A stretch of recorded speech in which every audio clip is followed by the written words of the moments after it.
Il-poplu Malti huwa simbolu tad-dinja kollha u Malta hija gżira li għamlet ħwejjeġ kbar u ta' importanza kbira madwar id-dinja. Għal dan l-Ekspettur Ġenerali tal-Ġendarmerija tal-Istat tal-Vatikan Domenico Gianni. Ix-xogħol tal-ġendarmeri huwa bħal membri tal-Korp tal-Pulizija u membri tal-Protezzjoni Ċivili f'pajjiżna.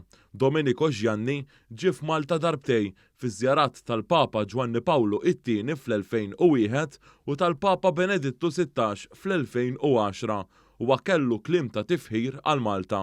Malta rimane pur sempre una isola, ma una isola importante nella storia della Chiesa, una isola molto importante nella storia appunto della missionarietà della Chiesa universale.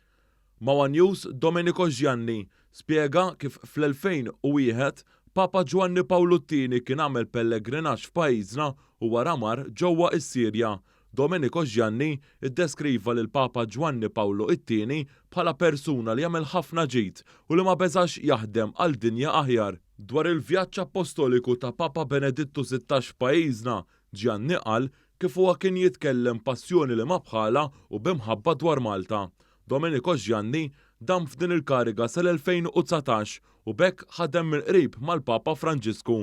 Fl-intervista ma' News, Gianni qal kif il-kap tal-Knisja Kattolika xtaq jagħmel din iż-żjara f'Malta.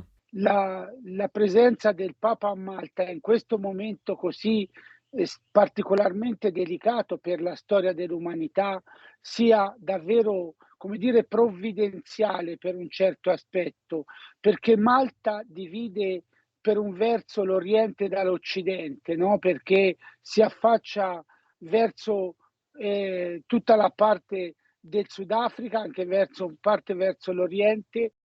Gianni qal kif permezz ta' żjara f'Malta, il-Papa Franġisku wassal messaġġ importanti dak ta' soċjetà maquda fejn tirrenja il-paċi anke minħabba is-sitwazzjoni fl-Ukrajna. Io credo che questi due papi, insieme oggi al Papa Francesco, che si sono fatti pellegrini a Malta, da Malta e con Malta, con il popolo maltese, con la Chiesa maltese, con il governo maltese, hanno lanciato un grande messaggio a tutto il mondo e a tutta l'umanità.